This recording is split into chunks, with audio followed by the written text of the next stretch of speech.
Hi guys, welcome back to our channel. So ఈరోజు video ఏంటి అంటే బ్రహ్మ పదార్థం అంటే మనకు అందరికీ ముందుగా గుర్తొచ్చేది పూరి జగన్నాథుని విగ్రహంలో ఉండే బ్రహ్మ పదార్థం.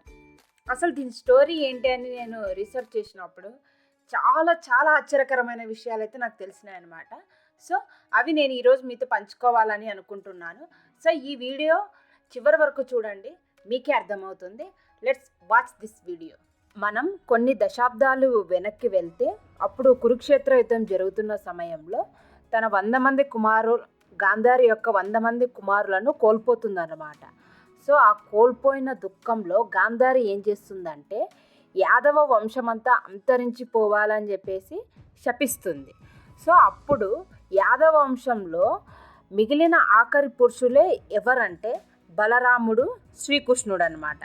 సో ఇప్పుడు ఏం జరుగుతుంది అంటే బలరామ అవతారం తనువుని ఆదిశేషు బయటికి రావడం చూసిన శ్రీకృష్ణుడు తాను కూడా తన అవతారాన్ని విడిచిపెట్టే సమయం ఆసన్నమైందని అర్థం చేసుకుంటాడు.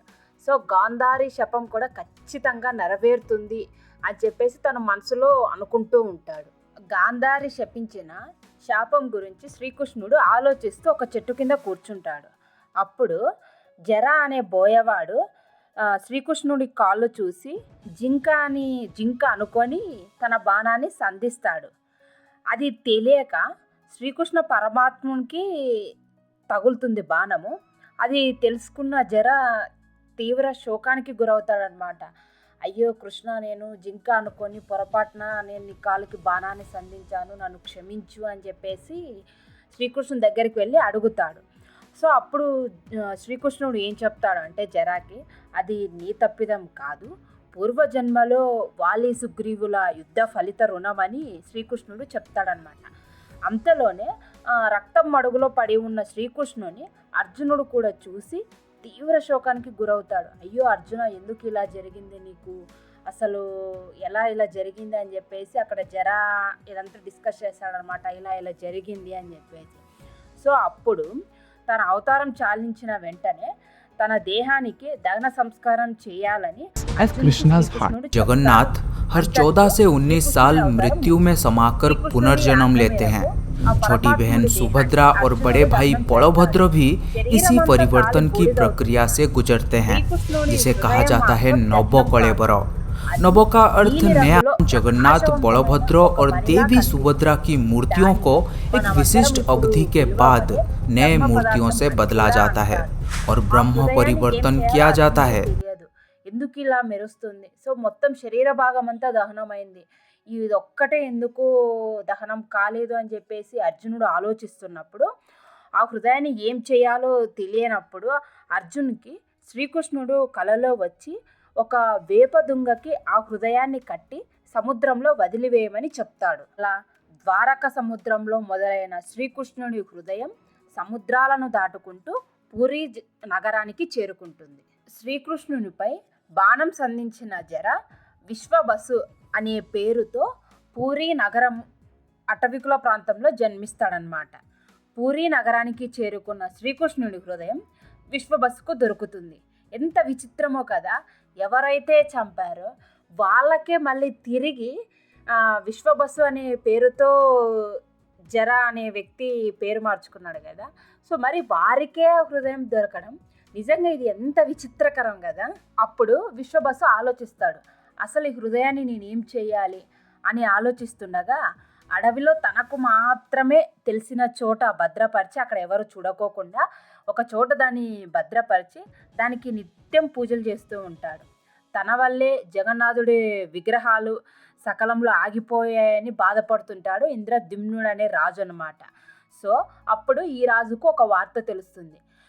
ఏ వార్త అంటే బ్రహ్మ పదార్థం విశ్వబసు రాజ్యంలో ఉంది అని చెప్పేసి ఈ రాజు తెలుసుకుంటాడు. ఎలాగైనా సరే దానిని తీసుకువచ్చి జగన్నాథుడి విగ్రహాల చెంత చేర్చాలని చాలా తీవ్రంగా ఆలోచిస్తుంటాడు ఈ రాజు. ఈ ఇంద్రద్యుమ్నుడు అనే రాజు ఎలాగైనా సరే ఆ హృదయాన్ని తీసుకొచ్చి జగన్నాథుని విగ్రహాల యొక్క చెంత చేర్చాలని చెప్పేసి చాలా తీవ్రంగా ఆలోచిస్తూ ఉంటాడు.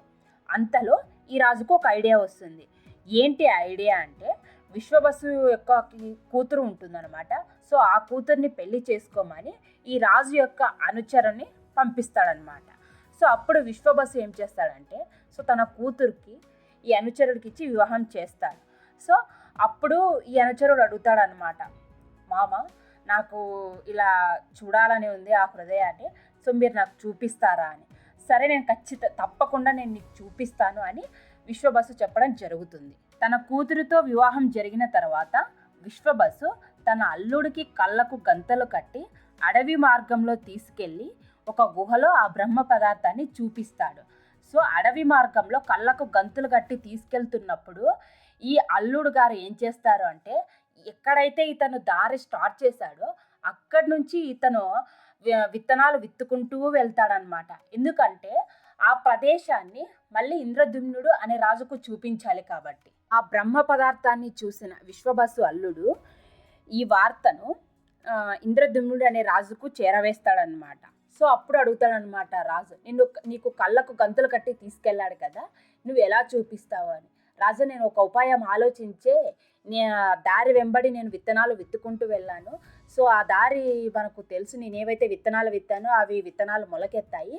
సో ఆ విత్తనాలు విత్తిన ప్రదేశం వెంబడి మనం వెళ్తే ఖచ్చితంగా మనకు బ్రహ్మ పదార్థం ఉండే గుహ దొరుకుతుంది అని చెప్పేసి ఈ అల్లుడు రాజుకు విషయం అనేది చెప్తాడు. అప్పుడు వెంటనే ఇంద్రద్యుమ్నుడు ఏం చేస్తాడంటే తన సైన్యంతో విశ్వబసు పాలిస్తున్న రాజ్యానికి బయలుదేరుతాడు. ఇంద్రద్యుమ్నుడు విశ్వబసు కలిసి ఆ గుహ దగ్గరికి తీసుకెళ్ళమని చెప్తాడనమాట. సో ఇక్కడ నువ్వు హృదయాన్ని భద్రపరచావు కదా, సో ఆ గుహ దగ్గరికి నువ్వు ఖచ్చితంగా తీసుకెళ్ళాలి అని చెప్పేసి రాజు ఆజ్ఞ వేస్తాడనమాట విశ్వబసుకి. రాజు ఆజ్ఞ వేసిన తర్వాత ఇంకా చేయకుండా మనం ఆపగలిగితే ఖచ్చితంగా రాజు శిక్షిస్తాడు. సో అలాగే రాజాజ్ఞ మేరకు విశ్వబసు గృహ దగ్గరికి తీసుకొని వెళ్తాడు. కానీ చూడబోతే అక్కడ ఆ బ్రహ్మ పదార్థం కనిపించదు. అది కేవలం విశ్వబసుకు మాత్రమే కనిపిస్తుంది. అప్పుడు శ్రీకృష్ణ పరమాత్ముడు ఇంద్రద్యుమ్నుడికి కనిపించి విశ్వబసు మాత్రమే ఆ బ్రహ్మ పదార్థాన్ని చూడగలడు, మిగతా వాళ్ళు ఎవ్వరూ ఆ బ్రహ్మ పదార్థాన్ని చూడలేరు అని చెప్తాడనమాట. ఆ బ్రహ్మ పదార్థాన్ని నా చెంతకు చేర్చగల ఏకైక వ్యక్తి కూడా విశ్వబసుని అని చెప్పేసి చెప్తాడనమాట. అలా ఆ బ్రహ్మ పదార్థం పూరీ జగన్నాథుడి ఆలయానికి చేరుకుంది. అలా ప్రతి 12 నుంచి 13 సంవత్సరాలకి నవ కళేబరోత్సవం జరుగుతుంది. అంటే జగన్నాథుడి పాత విగ్రహాలను తీసి కొత్త విగ్రహాలను తయారు చేస్తారు. ఈ ఉత్సవం జరిగినప్పుడు మాత్రమే ఆ బ్రహ్మ పదార్థాన్ని పాత విగ్రహాల నుంచి తీసి కొత్త విగ్రహాల దగ్గరికి చేర్చడం జరుగుతుంది. అది కూడా కళ్ళకు గంతులు కట్టి మొత్తం ఎవరు చూడకోకుండా మొత్తం ఆ రోజు నైట్ పూరి అంతా పవర్ కట్ చేసేసి కళ్ళకు గంతులు కట్టి ఈ పదార్థాన్ని మార్చడం జరుగుతుంది. అది ఎంతవరకు ఎవరు చూడలేదు. నవ కళేబర ముగింపులో జగన్నాథుని బ్రహ్మ పదార్థ రహస్యము దాని అత్యంత పవిత్రమైన ఆచారంలో గౌరవించబడుతుంది. అంటే పాత విగ్రహాల నుండి కొత్త దానికి దైవిక సారాన్ని బదిలీ చేయడం అనే అర్థం వస్తుందన్నమాట. అంతేకాకుండా ఆలయం నిశ్శబ్దంగా మారుతుంది. అప్పుడు చంద్రుడు కూడా తన ముఖాన్ని దాచుకుంటాడు. సో ఇది ఎప్పుడు జరుగుతుంది అంటే చంద్రపక్షంలో చీకటి రాత్రి ఆ టైంలో జరుగుతుందన్నమాట. సో అడవిలో నీల మాధవుడు అనే ఒకప్పుడు పూజించిన గిరిజన వంశానికి చెందిన దైతపతులు ఆ వ్యక్తి మాత్రమే ఈ బ్రహ్మ పదార్థాన్ని మారుస్తారన్నమాట. ఆ టైంలో కళ్ళకు గంతలు కట్టుకొని చేతి తొడుగులు ధరించి గర్భగుడిలోకి ప్రవేశిస్తారు. ఈ ఆచారం చాలా పవిత్రమైనది. వారు కూడా తర్వాత దాని గురించి మాట్లాడరు. అసలు బ్రహ్మ పదార్థాన్ని ఎవరు చూడరు, దాని ఖచ్చితమైన రూపం ఎవరికీ తెలియదు. సో ఇలా ఉంటుంది అని మనం అంటారు కానీ ఖచ్చితమైన రూపం ఇదే అని ఇంతవరకు ఎవ్వరూ చెప్పలేదు, ఎవరికీ తెలియదు. ఇది అండి బ్రహ్మ పదార్థ రహస్యం గురించి ఈ వీడియోలో చెప్పడం జరిగింది. సో ఇలాంటి మరిన్ని ఇంట్రెస్టింగ్ వీడియోస్ కోసం మన ఛానల్ని తప్పకుండా సబ్స్క్రైబ్ చేసుకోండి. Thanks for watching this video.